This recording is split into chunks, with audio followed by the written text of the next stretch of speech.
Welcome back to another Creating Dementia Solutions. I'm Richard Pyatt. This is a Miles for Memories program and podcast. If you're watching us on Access Vision, thank you for that. And if you found us online in an audio episode, we appreciate your finding us as well. And glad to have you with us. In fact, if you want to go back and take a look at previous episodes, you can find the Miles for Memories Michigan YouTube page, or you can go to battlecreekpodcast.com and they're there, or certainly the Access Vision website as well. Well, as you know, our episodes this year have focused on the caregiver. Today we're going to talk about respite and the benefits of respite. Amber Duncan is here from North Point Woods, Director of Marketing and Sales, and of course, a Miles for Memories volunteer. Hello, Amber. Hello. Thank you for having me. Well, thank you for coming, because this is a very important subject when it comes to caregivers and helping them. Yes. The idea that they have to take some time off. You cannot shoulder all this all the time. Mm-hmm. And I imagine sometimes that's difficult for folks. Have you seen that? It is. Yeah. I definitely have seen, for the most part, you see caregiver fatigue. Yeah. You see folks that they can't be a husband anymore because they're so consumed with taking care, or a wife, or a sister, or a brother. They're so consumed with taking care of their loved one, as they feel that it is, I think it's generational too. Yes. At this point, you know, generations, as time goes on, this generation in particular feels the need. They stuck together no matter what. There wasn't any other option but to be a husband or a wife, or to be that person until the end of time. When they did their vows, they meant it. Yes. And so whether they are exhausted beyond belief, they're making their own selves sick by caring for their loved one, they do it because that's just what they vowed to do. And so we do see a lot of times where folks just don't want to hand that responsibility off. They feel guilty almost handing off that care to someone else for us to do it for them. Well, and that is completely understandable. However, we're here to tell you it's guilt-free to ask for help and receive help. It is, definitely. And that's what we're here for. That is why we're here. It's why there are assisted living communities and independent living communities, so that we can take a caregiver and allow that caregiver to be the spouse that they were in the beginning. They can go back to, oh, okay, I know my loved one's getting the proper medications, and they're getting help with showers, and they're getting help with whatever they need help with. I can come in and be their husband and wife, and or their spouse, and or their person.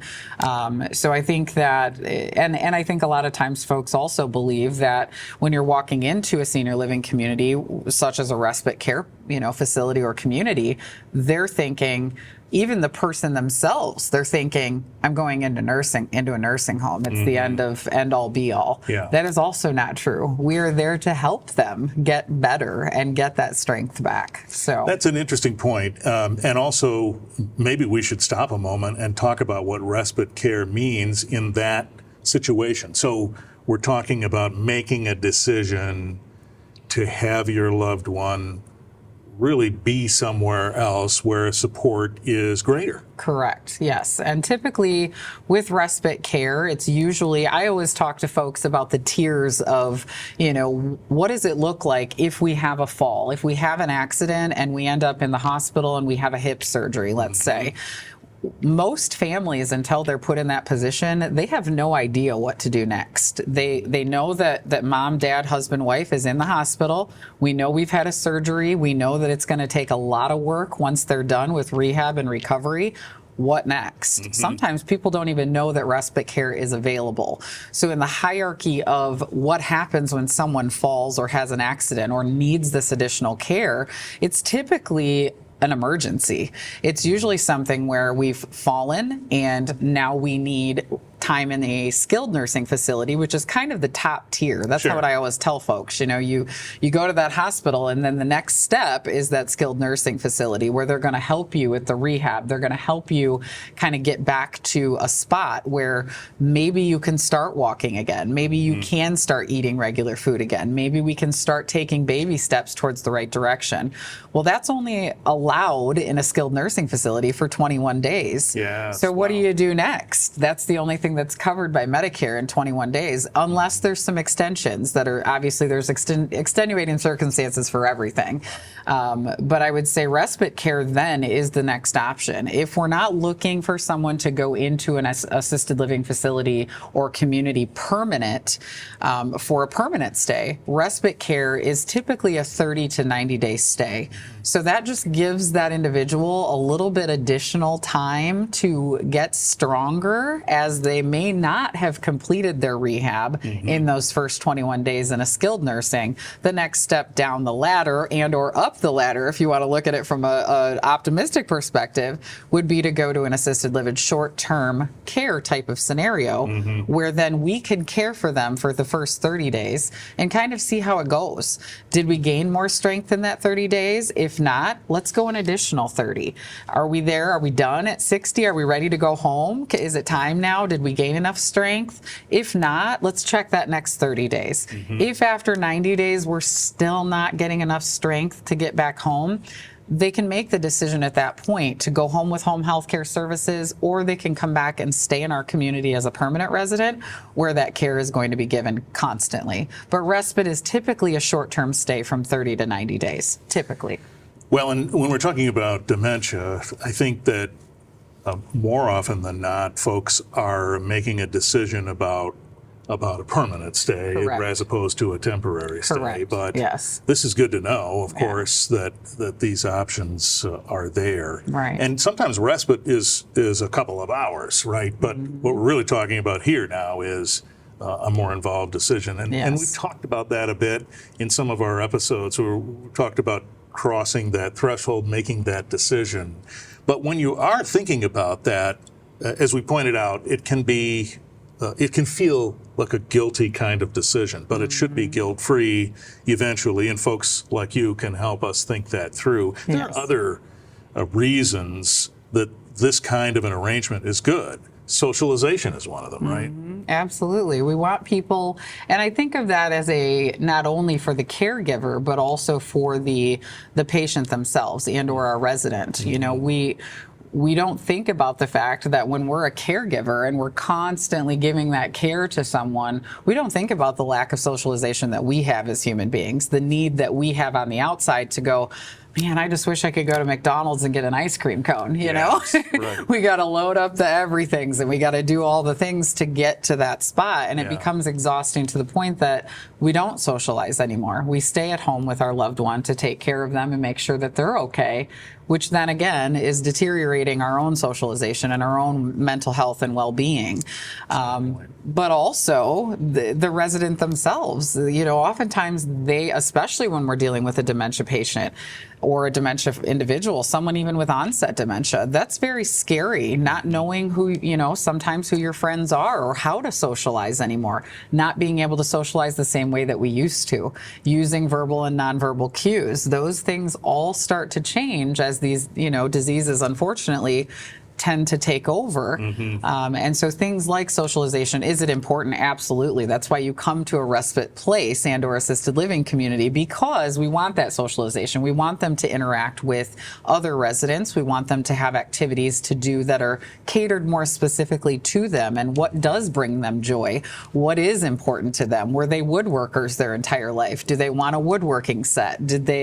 Were they stay-at-home moms? Do they want just a baby to hold? You know, those are the kinds of things in respite care that I don't know that people necessarily think of. They think of like, oh, we're going to give you a shower, we're going to give you medicines.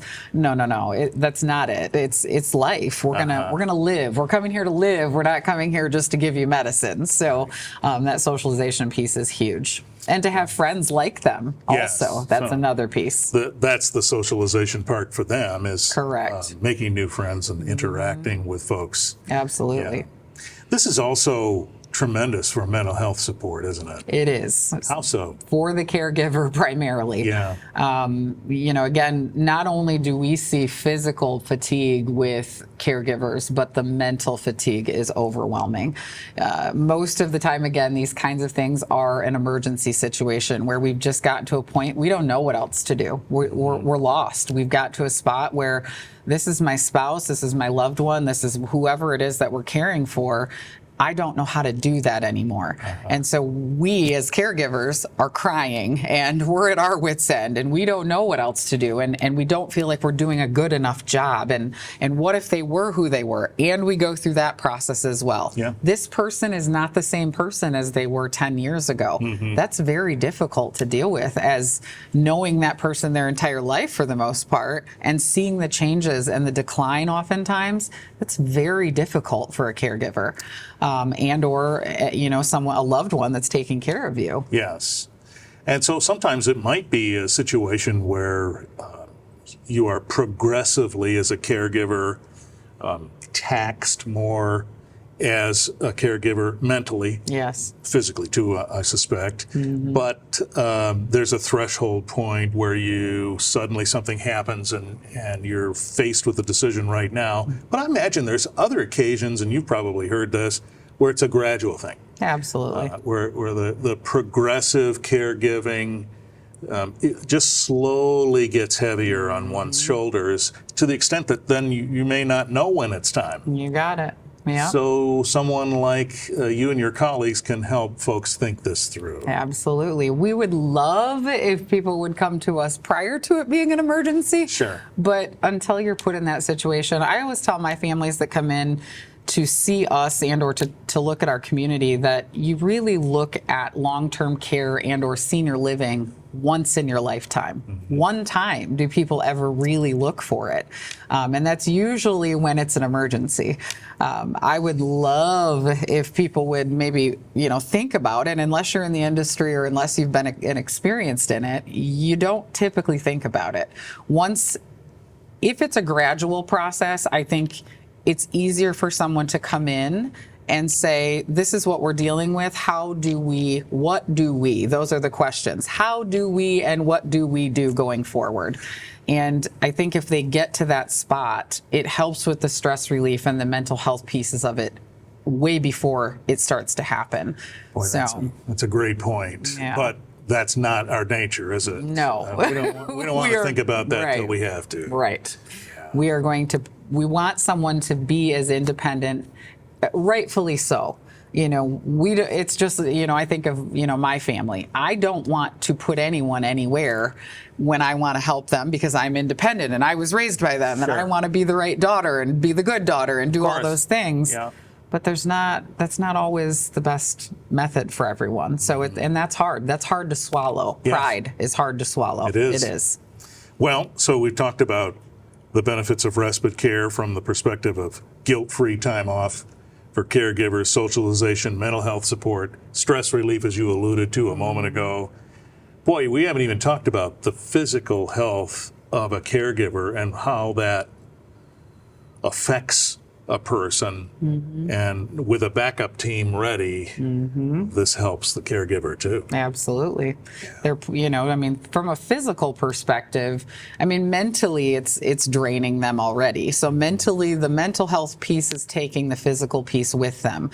The physicalities of it, and it could be a caregiver for a child. It could be a caregiver for an adult child. It could be, we could look at it from a huge spectrum of things. When we're looking at it from a caregiver from a dementia patient, we are looking at a completely different process of doing things every single day. Every task is so much more physically daunting than it was before.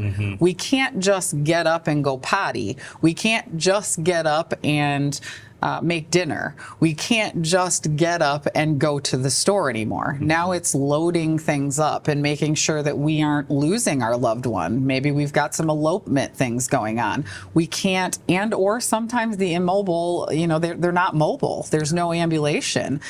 So now our physical body as a caregiver is picking someone up and putting them in the car and physically forcing ourselves and them, because we don't have any other options, to get them to where they need to go, and that in turn can deteriorate, ourselves as a caregiver. Sure. It can do that also. Yeah. So, well, makes sense that the improved situation for someone who's a caregiver at a point when they're ready to begin to consider the idea of a care team. And we've talked about that in previous episodes. It's a team. it is. These are the kinds of questions that Amber and her colleagues at North Point Woods are expert at answering. So thank you for helping us think about it a bit. Absolutely. Thank you for having me. I appreciate it. We also talked about respite from the perspective of short-term assistance, and you can find those episodes as well in all of those places we talked about. But certainly click the like at the Miles for Memories website so you're able to be alerted when these episodes come available. And also at milesformemories.org, we invite you to take a look at the technology there, some of the tremendous strides that have been made in helping folks return home safely without a trip to the ER. milesformemories.org. Check that out. I'm Richard Pyatt. Creating Dementia Solutions is our program. Thanks for being with us.